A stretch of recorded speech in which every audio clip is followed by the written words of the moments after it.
नमस्कार, आप देख रहे हैं वी एक्सपर्ट न्यूज। मैं नेहा द्विवेदी वाराणसी से। इस वक्त हम मौजूद है राष्ट्रवादी हिंदू शक्ति वाहिनी के राष्ट्रीय अध्यक्ष प्रदीप गुप्ता के पास।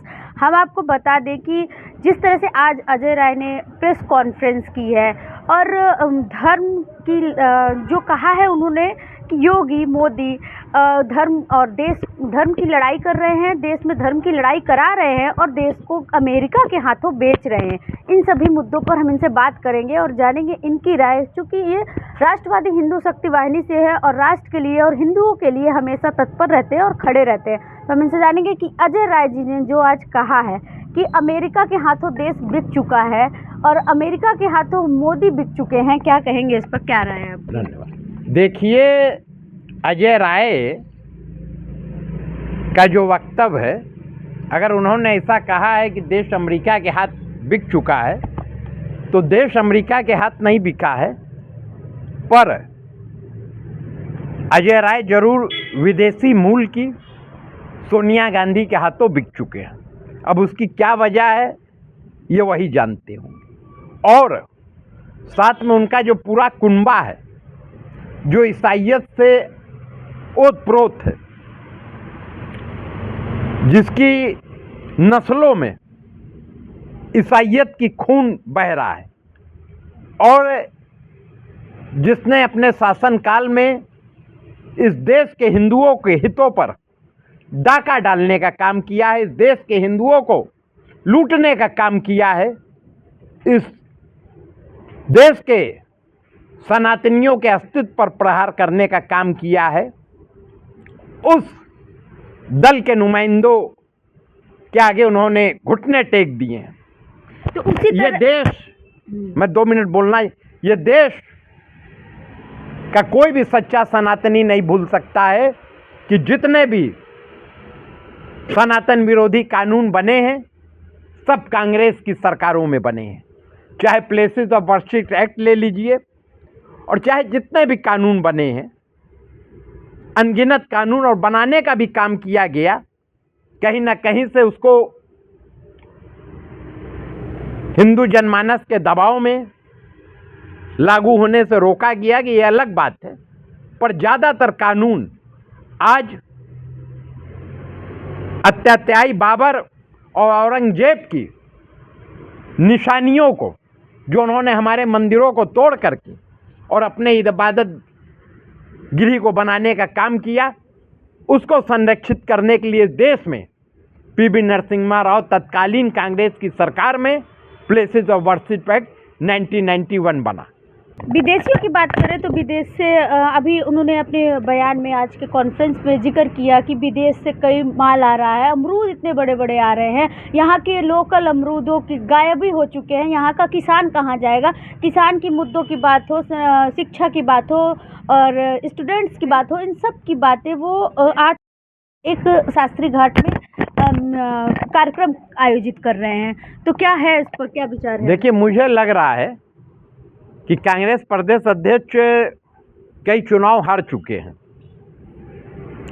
और मतलब चुनाव हार गए हैं, तो हाँ, वो कहीं ना कहीं से मानसिक रूप से वो सही नहीं चल रहे हैं और उनको जो जब मन में आता उल जलूल बातें कर देते हैं कि अमरूद विदेशी आ रहा है तो सेब विदेशी आ रहा है। इतना बड़ा बड़ा अमरूद कहाँ से आ रहा है? इतना बड़ा बड़ा अमरूद कहाँ से आ रहा है? वो इस पर स्पष्टीकरण दें कि छुट्टी मनाने बैंकॉक और विदेश जाते हैं उनके राहुल गांधी, जिनके वो तलवे चाटने का काम कर रहे हैं, जिनके पीछे वो घूमने का काम कर रहे हैं, जिनको देश का सबसे बड़ा नेता बना रहे हैं, तो वो बैंकॉक क्या करने जाते हैं, वो थाईलैंड क्या करने जाते हैं और विदेशों में जाते हैं और उसके बाद इस देश की गरिमा को कलंकित करने का काम करते हैं। तो क्या वो विदेशों में जा कर के इस देश का और सरकार का सर उठाने का काम करते हैं? आपने इसका जवाब नहीं दिया कि विदेशों से जो अमरूद आ रहा है, किसानों, यहाँ के जो लोकल किसान हैं उनको कहीं ना कहीं घाटा हो रहा है, क्योंकि लोग बड़े एक अमरूद लेके अपना पूरे घर में उस चीज़ को सर्व कर लेते हैं और कहाँ छोटे अमरूद, हमारे देश के जो अमरूद है या लोकल अमरूद है वो छोटे रहेंगे। तो इस वजह से क्या? देखिए, किसानों की सबसे ज़्यादा चिंता कांग्रेस को, अजय राय को, समझ रहे हैं? वो कहीं ना कहीं से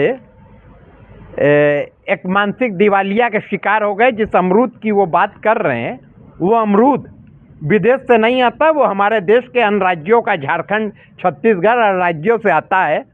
तो पहली बात तो जो बयान दे रहे हैं वो भ्रामक दे रहे हैं, भ्रमित कर रहे हैं, भ्रमित कर रहे हैं वो यहाँ। और दूसरी चीज़ ये है कि आयात और निर्यात ये व्यापार का एक पैमाना होता है। हमारे भी माल बाहर जाते हैं, हमारे किसानों के भी माल बाहर जाते हैं, उससे भी वो मुनाफा कमाते हैं। तो ये आयात और निर्यात, ये आज के समय में एक कहा जाता है कि व्यापार ने पूरे विश्व को एक गांव बना दिया है, जो ग्लोबलाइजेशन हुआ है। तो ये उनका बात बचकाना है, हास्यप्रद है।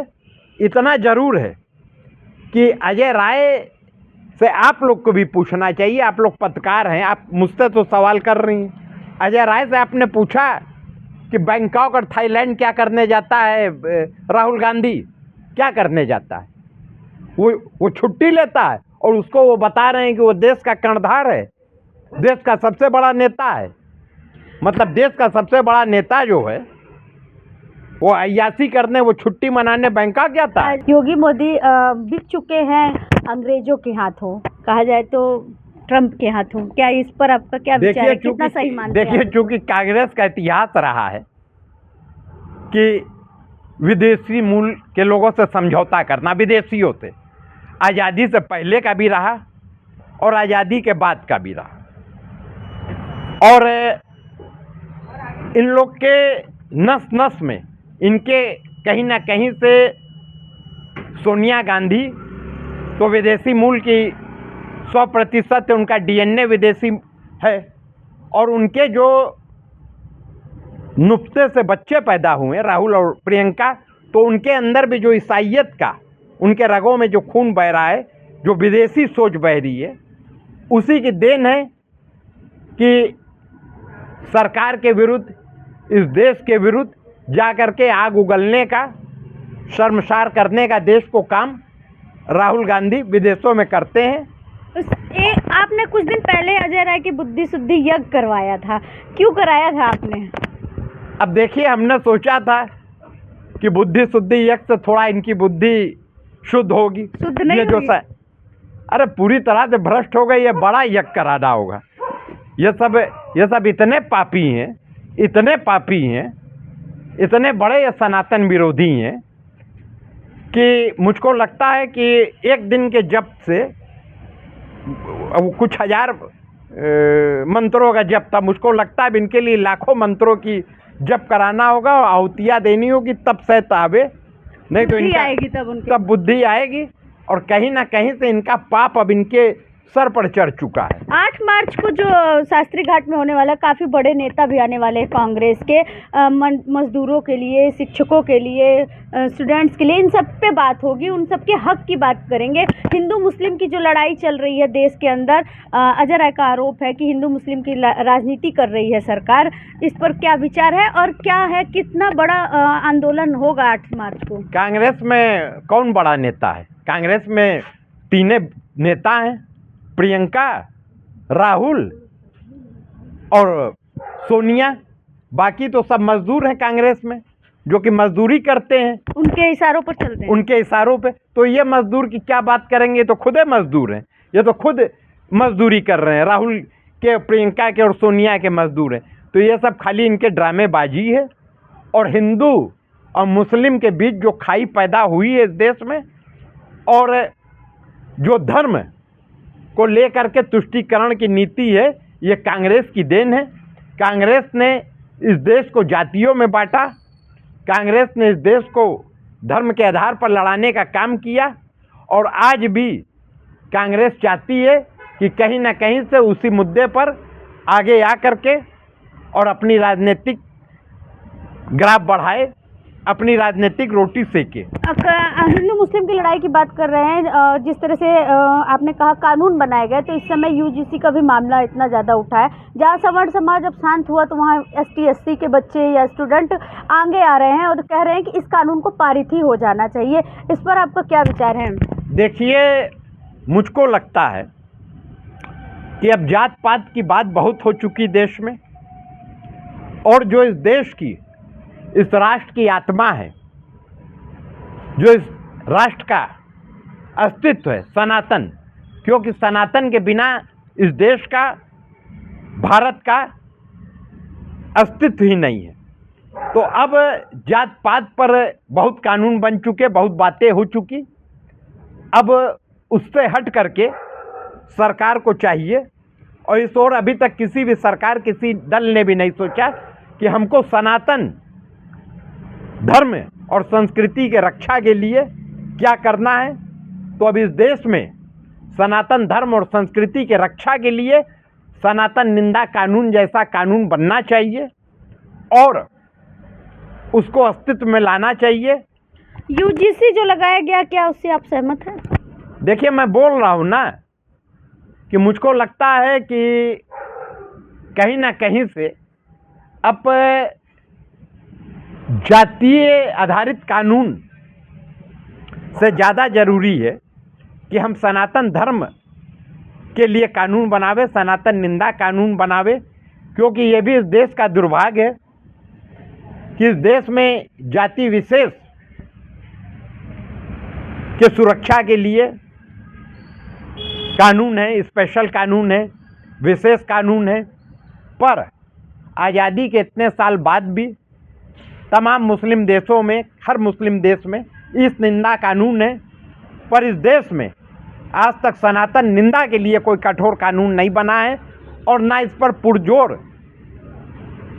जोरदार ढंग से किसी हिंदू संगठन ने या हिंदू जनमानस ने अभी तक इस पर आवाज़ नहीं उठाई है। आप इस पर आवाज़ उठाएंगे? जरूर उठाएंगे, और मैं आह्वान करता हूं आपके चैनल के माध्यम से कि सभी हिंदू संगठन और हिंदू जनमानस एकजुट हो करके जात पात की करे विदाई, आपस में सब हिंदू भाई भाई आगे आए और सनातन निंदा कानून लागू कराने की दिशा में आगे बढ़ें, और इस देश में सनातन निंदा कानून लागू होना ही चाहिए। तो हमारे साथ थे प्रदीप गुप्ता जी, जिन्होंने काफ़ी कुछ बातें की और काफ़ी जानकारियां भी दी हमारे चैनल में, और साथ ही अपील की सभी हिंदू भाइयों से, सनातनी भाइयों से, कि हमारे साथ जुड़कर सनातन निंदा कानून के लिए बात करें, ना कि जाति धर्म की बात करें, जाति धर्म के कानून के लिए बात करें। वाराणसी से नेहा द्विवेदी की रिपोर्ट।